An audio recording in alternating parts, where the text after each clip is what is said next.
प्रभुकर पंकज कपिके सीसा, सुमिर सुदशा मगन गौरीसा।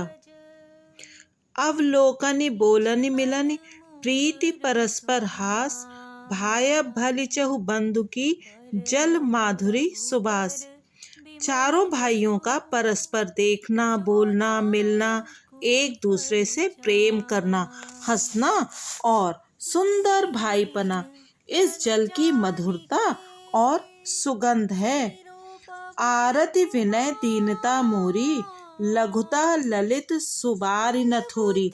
अद्भुत सलिल सुनत गुणकारी, आस पियास मनोमल हारी। मेरा आर्त भाव, विनय और दीनता इस सुंदर और निर्मल जल का कम हल्कापन नहीं है, अर्थात अत्यंत हल्कापन है। यह जल बड़ा ही अनोखा है, जो सुनने से ही गुण करता है और आशा रूपी प्यास को और मन के मैल को दूर कर देता है। राम सुप्रेम ही पोषत पानी, हरत सकल कलि कलुष गलानी। भव श्रम शोषक तोषक तोषा, समन दुरित दुख दारिद दोषा। यह जल श्री रामचंद्र जी के सुंदर प्रेम को पुष्ट करता है, कलयुग के समस्त पापों और उनसे होने वाली ग्लानि को हर लेता है, संसार के जन्म मृत्यु रूप श्रम को सोख लेता है, संतोष को भी संतुष्ट करता है और पाप ताप दरिद्रता और दोषों को नष्ट कर देता है। काम कोह मद मोह नसावन, बिमल विवेक विराग बढ़ावन। सादर मज्जन पान किए थे, मिटहि पाप परिताप हिए थे।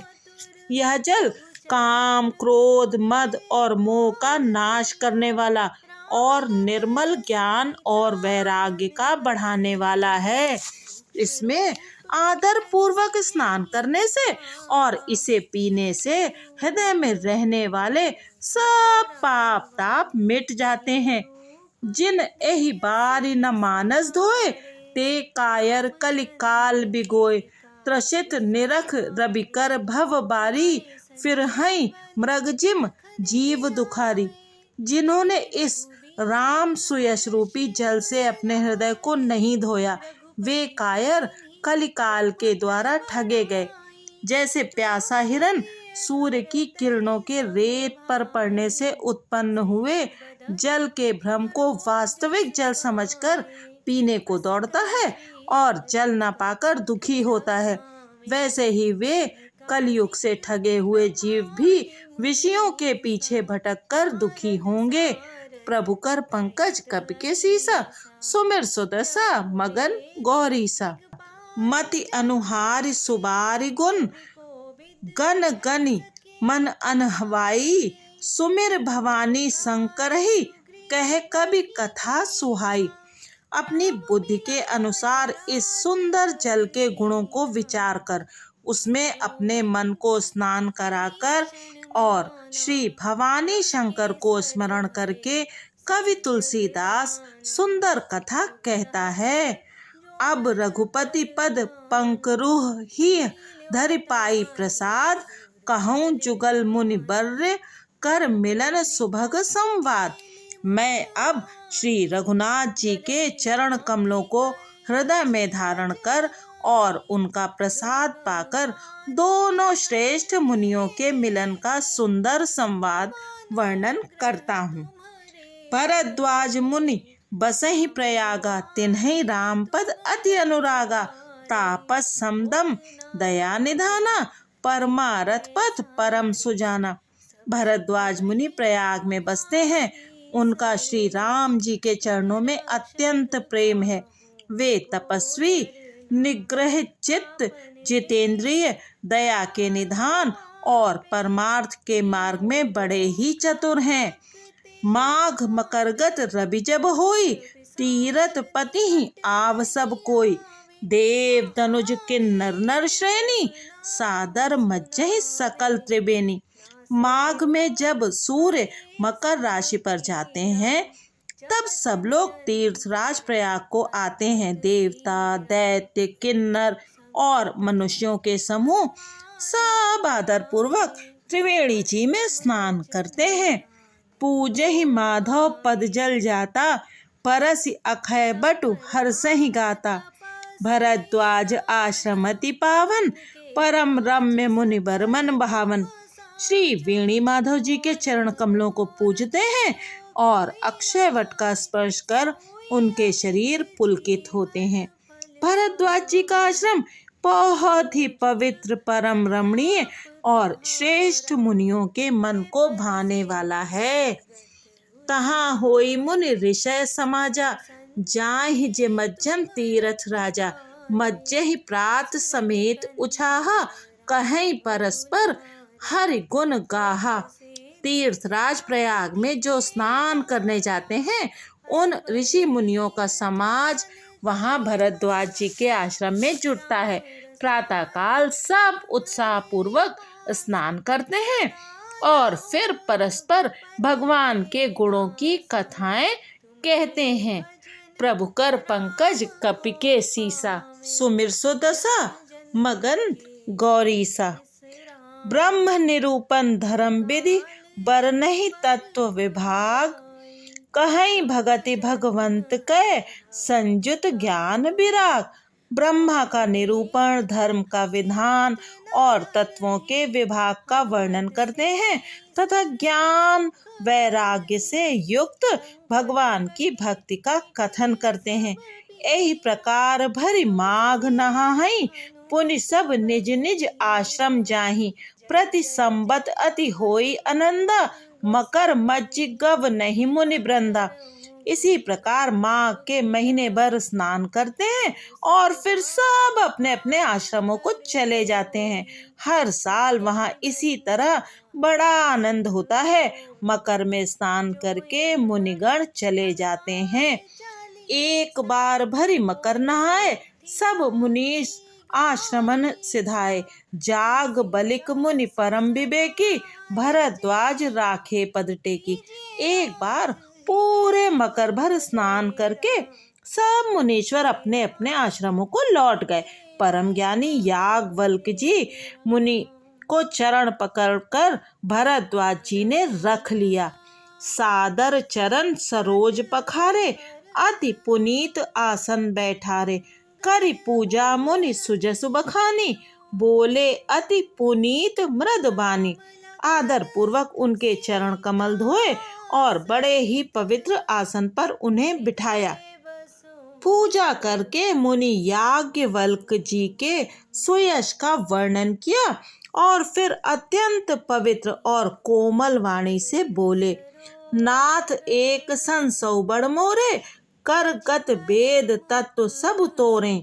कहत सो मोहि लागत भय लाजा, जौ न कहूँ तड़ होई अकाजा।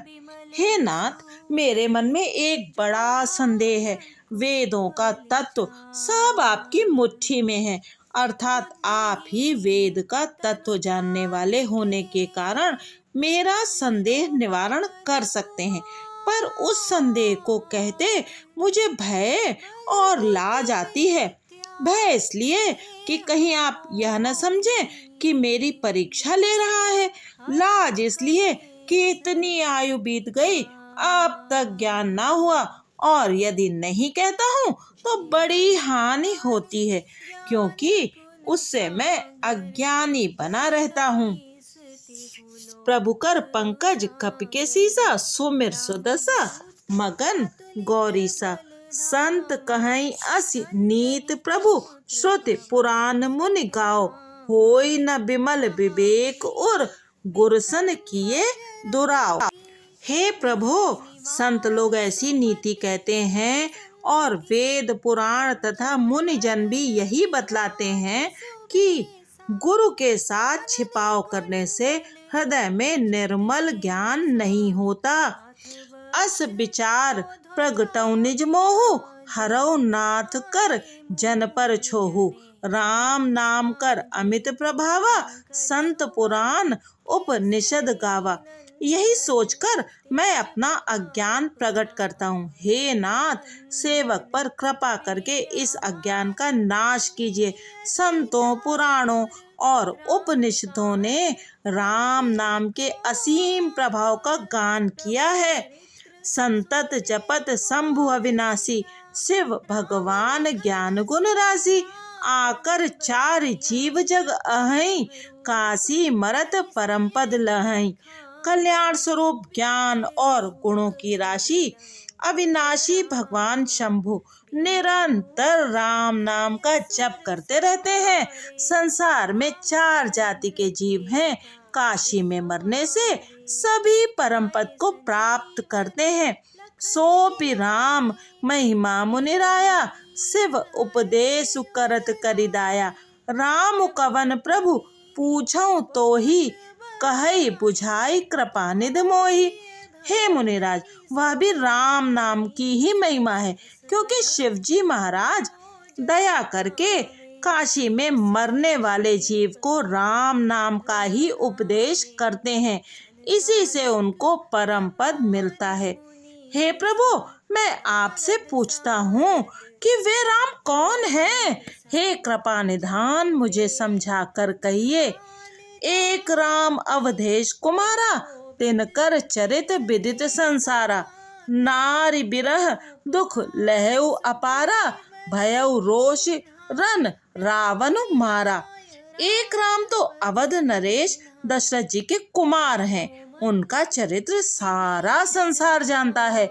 उन्होंने स्त्री के विरह में अपार दुख उठाया और क्रोध आने पर युद्ध में रावण को मार डाला। प्रभु कर पंकज कपि के सीसा, सुमिर सुदशा मगन गौरीसा। प्रभु सोई राम की अपर को, जाहि जपत त्रिपुरारी। सत्य धाम सर्वज्ञ तुम, कहो विवेक विचार। हे प्रभु, वही राम है या कोई दूसरे हैं जिनको शिव जी जपते हैं? आप सत्य के धाम हैं और सब कुछ जानते हैं। ज्ञान विचार कर कहिए। जैसे मिटे मोर भ्रम भारी, कहो सो कथा नाथ विस्तारी। जाग बलिक बोले मुस्काई, तुम्हें विदित रघुपति प्रभुताई। हे नाथ, जिस प्रकार से मेरा यह भारी भ्रम मिट जाए, आप वही कथा विस्तार पूर्वक कहिए। इस पर याज्ञवल्क्य जी मुस्कुरा कर बोले, श्री रघुनाथ जी की प्रभुता को तुम जानते हो। राम भगत तुम मन क्रम बानी, चतुराई तुम्हारी मैं जानी। चाहौ सुने राम गुण गूढ़ा, कीन्हौ प्रश्न मनहु अति मूढ़ा। तुम मन वचन और कर्म से श्री राम जी के भक्त हो। तुम्हारी चतुराई को मैं जान गया। तुम श्री राम जी के रहस्यमय गुणों को सुनना चाहते हो, इसी से तुमने ऐसा प्रश्न किया है, मानो बड़े ही मूढ़ हो। तात सुनहु सादर मनुलाई, कहूँ राम कै कथा सुहाई। माह मोह महि से सुबिसाला, राम कथा कालिका कराला। हे तात, तुम आदर पूर्वक मन लगाकर सुनो। मैं श्री राम जी की सुंदर कथा कहता हूँ। बड़ा भारी अज्ञान विशाल महिषासुर है और श्री राम जी की कथा उसे नष्ट कर देने वाली भयंकर काली जी हैं। राम कथा शशि किरण समाना, संत चकोर करही जेहि पाना। ऐसे ही संशय कीन भवानी, महादेव तब कहा बखानी। श्री राम जी की कथा चंद्रमा की किरणों के समान है, जिसे संत रूपी चकोर सदा पान करते हैं। ऐसा ही संदेह पार्वती जी ने किया था।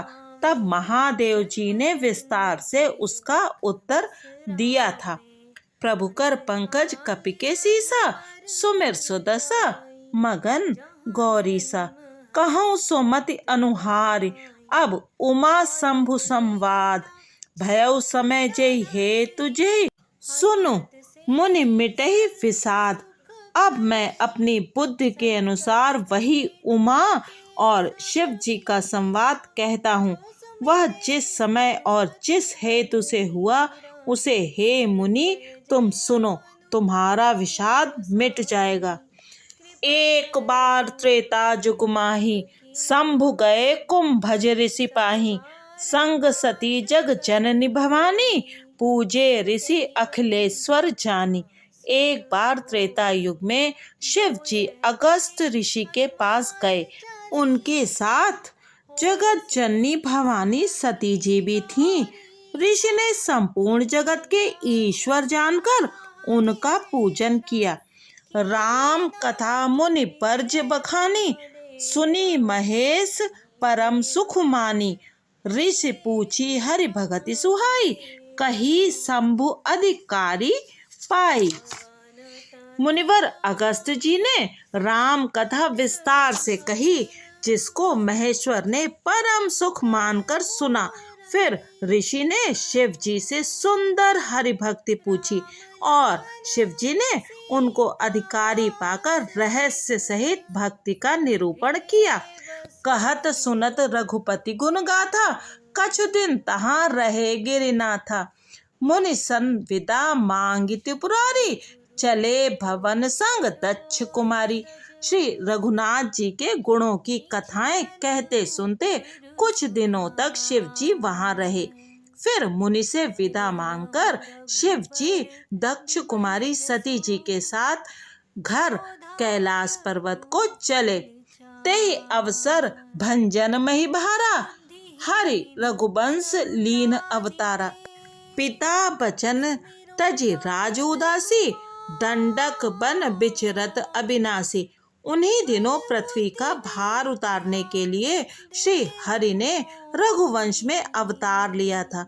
वे अविनाशी भगवान उस समय पिता के वचन से राज्य का त्याग करके तपस्वी या साधु वेश में दंडक वन में विचर रहे थे। प्रभु कर पंकज कपि के सीसा, सुमिर सो दशा मगन गौरी सा। हृदय विचारत जात हर, के विद दर्शन होई। गुप्त रूप अवतरे प्रभु, गए जानु सब कोई। शिव जी हृदय में विचारते जा रहे थे कि भगवान के दर्शन मुझे किस प्रकार हो। प्रभु ने गुप्त रूप से अवतार लिया है, मेरे जाने से सब लोग जान जाएंगे। शंकर उर अति क्षोभ, सती न जाने ही मरमु सोई। तुलसी दर्शन लोभ मन, डरु लोचन लालची। श्री शंकर जी के हृदय में इस बात को लेकर बड़ी खलबली उत्पन्न हो गई, परंतु सती जी इस भेद को नहीं जानती थी। तुलसीदास जी कहते हैं कि शिव जी के मन में भेद खुलने का डर था, परंतु दर्शन के लोभ से उनके नेत्र ललचा रहे थे। रावण मरण मनुज कर जाचा, प्रभु विधि बचन कीन चह साचा। जो नहीं जाऊं रही पछतावा, करत विचारु न बनत बनावा। रावण ने ब्रह्मा जी से अपनी मृत्यु मनुष्य के हाथ से मांगी थी। ब्रह्मा जी के वचनों को प्रभु सत्य करना चाहते हैं। मैं जो पास नहीं जाता हूँ तो बड़ा पछतावा रह जाएगा। इस प्रकार शिव जी विचार करते थे, परंतु कोई भी युक्ति ठीक नहीं बैठती थी। एहि विधि भय सोच बस ईसा, ते समय जाई 10 सीसा। लीन नीच मारी चही संगा, भयउ तुरत सोई कपट कुरंगा। इस प्रकार महादेव जी चिंता के वश हो गए। उसी समय नीच रावण ने जाकर मारीच को साथ लिया और वह मारीच तुरंत कपट मृग बन गया। करि छलु मूढ़ हरि बैदेही, प्रभु प्रभाउ तस विदित न तेहि। मृग बधि बंधु सहित हरि आए, आश्रम देखि नयन जल छाए। मूर्ख रावण ने छल करके सीता जी को हर लिया। उसे श्री रामचंद्र जी के वास्तविक प्रभाव का कुछ भी पता न था। मृग को मारकर भाई लक्ष्मण सहित श्री हरि आश्रम में आए और उसे खाली देखकर अर्थात वहां सीता जी को ना पाकर उनके नेत्रों में आंसू भर आए। बिरह बिकल नर एव रघुराई, खोजत विपिन फिरत दो भाई। कबहु जोग वियोग न जाके, देखा प्रगट बिरह दुख ताके। श्री रघुनाथ जी मनुष्यों की भांति विरह से व्याकुल हैं और दोनों भाई वन में सीता जी को खोजते हुए फिर रहे हैं। जिनके कभी कोई संयोग वियोग नहीं है, उनमें प्रत्यक्ष विरह का दुख देखा गया। प्रभु कर पंकज कपि के सीसा, सुमिर सुदशा मगन गौरीसा। अति विचित्र रघुपति चरित जानहि परम सुजान। जे मति मंद विमोह बस हृदय धरई कछु आन। श्री रघुनाथ जी का चरित्र बड़ा ही विचित्र है। उसको पहुँचे हुए ज्ञानी जन ही जानते हैं। जो मंद बुद्धि हैं वे तो विशेष रूप से मोह के वश में होकर हृदय में कुछ दूसरी ही बात समझ बैठते हैं। शंभु समय ते ही राम ही देखा, उपजा ही अति हरस बिसेखा। भरी लोचन छवि सिंधु निहारी, कुसुमय जानी न कीन चिन्हारी। श्री शिव जी ने उसी अवसर पर श्री राम जी को देखा और उनके हृदय में बहुत भारी आनंद उत्पन्न हुआ। उन शोभा के समुद्र श्री रामचंद्र जी को शिव जी ने नेत्र भर कर देखा, परंतु अवसर ठीक न जानकर परिचय नहीं किया। जय सच्चिदानंद जग पावन, अस कही चले मनोज न सावन। चले जात शिव सती समेता, पुनि पुनि पुलकत कृपा निकेता। जगत के पवित्र करने वाले सच्चिदानंद की जय हो। इस प्रकार कहकर कामदेव का नाश करने वाले श्री शिव जी चल पड़े। कृपा निधान शिव जी बार बार आनंद से पुलकित होते हुए सती जी के साथ चले जा रहे थे। सती सुदशा शंभु कै देखी, उर उपजा संदेह विशेषी। शंकर जगत बंध जगदीसा, सुर नर मुनि सब नावत सीसा। सती जी ने शंकर जी की वह दशा देखी तो उनके मन में बड़ा संदेह उत्पन्न हो गया। वे मन ही मन कहने लगी कि शंकर जी की सारा जगत वंदना करता है। वे जगत के ईश्वर हैं। देवता मनुष्य मुनि सब उनके प्रति सिर नवाते हैं। तिन नृप सुतहि कीन्ह परनामा, कहि सच्चिदानंद पर धामा। भये मगन छवि तासु बिलोकी, अजहु प्रीत उर रहति न रोकी। उन्होंने एक राजपुत्र को सच्चिदानंद परम धाम कहकर प्रणाम किया और उसकी शोभा देखकर वे इतने प्रेम मग्न हो गए कि अब तक उनके हृदय में प्रीति रोकने से भी नहीं रुकती। प्रभु कर पंकज कपिके सीसा, सुमिर सुदशा मगन गौरीसा। ब्रह्म जो व्यापक बिरज अज, अकल अनीह अभेद। सो की देह धरि होई नर, जाहि न जानत वेद। जो ब्रह्म सर्वव्यापक माया रहित अजन्मा अगोचर इच्छा रहित और भेद रहित है और जिसे वेद भी नहीं जानते, क्या वह देह धारण करके मनुष्य हो सकता है।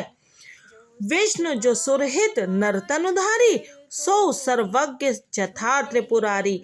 खोजे सो की आगेव नारी, ज्ञान धाम श्रीपति असुरारी। देवताओं के हित के लिए मनुष्य शरीर धारण करने वाले जो विष्णु भगवान हैं, वे भी शिव जी की ही भांति सर्वज्ञ हैं। वे ज्ञान के भंडार लक्ष्मीपति और असुरों के शत्रु भगवान विष्णु क्या ज्ञानी की तरह स्त्री को खोजेंगे।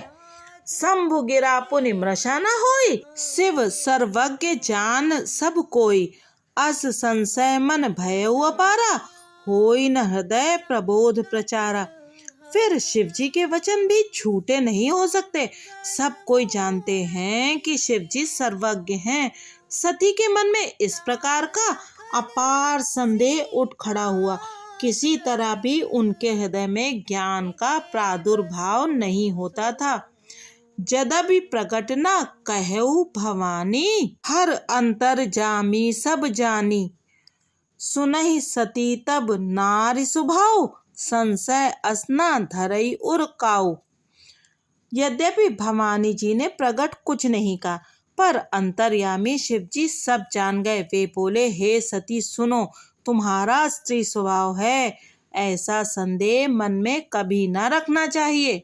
जासु कथा कुंभज ऋषि गाई, भगति जासु मैं मुनि सुनाई। सोई मम इष्ट देव रघुबीरा, सेवत जाहि सदा मुनि धीरा। जिनकी कथा का अगस्त ऋषि ने गान किया और जिनकी भक्ति मैंने मुनि को सुनाई, ये वही मेरे इष्ट देव श्री रघुवीर जी हैं, जिनकी सेवा ज्ञानी मुनि सदा किया करते हैं। मुनि धीर जोगी सिद्ध संतत विमल मन जेहि ध्यावहि कहि नेति निगम पुराण आगम जासु कीरति गावहि सोई राम व्यापक ब्रह्म भुवन निकाय पति मायाधनी अवतरेउ अपने भगत हित निज तंत्र नित रघुकुल मनि। ज्ञानी मुनि योगी और सिद्ध निरंतर निर्मल चित्त से जिनका ध्यान करते हैं तथा वेद पुराण और शास्त्र नेति नेति कहकर जिनकी कीर्ति गाते हैं उन्हीं सर्वव्यापक समस्त ब्रह्मांडों के स्वामी मायापति नित्य परम स्वतंत्र ब्रह्म रूप भगवान श्री राम जी ने अपने भक्तों के हित के लिए अपनी इच्छा से रघुकुल के मणि रूप में अवतार लिया है। प्रभु कर पंकज कपिके सीसा सुमिर सुदशा मगन गौरीसा। तो यहाँ तक की कथा हम लोगों ने सुनी। अब आगे की कथा में हम सभी लोग जानेंगे कि श्री सती माता ने अपने मन के संदेह को दूर करने के लिए प्रभु श्री रामचंद्र जी की किस प्रकार से परीक्षा ली और उसके पश्चात जब श्री शिव जी को इस बात का ज्ञान हो गया तो उन्होंने क्या निर्णय किया। तो आगे की कथा अगले अंक में। अगर आपको ये राम कथा सुनना अच्छा लग रहा है तो कृपया चैनल को सब्सक्राइब अवश्य कर लीजिएगा और हाँ, लाइक करके और कमेंट्स के द्वारा मुझे ज़रूर बताइएगा कि ये पठन और इसका श्रवण आप सभी लोगों को कैसा लग रहा है और पाठ में हुई त्रुटियों के लिए मैं आप सबसे क्षमा चाहती हूँ। बहुत बहुत धन्यवाद।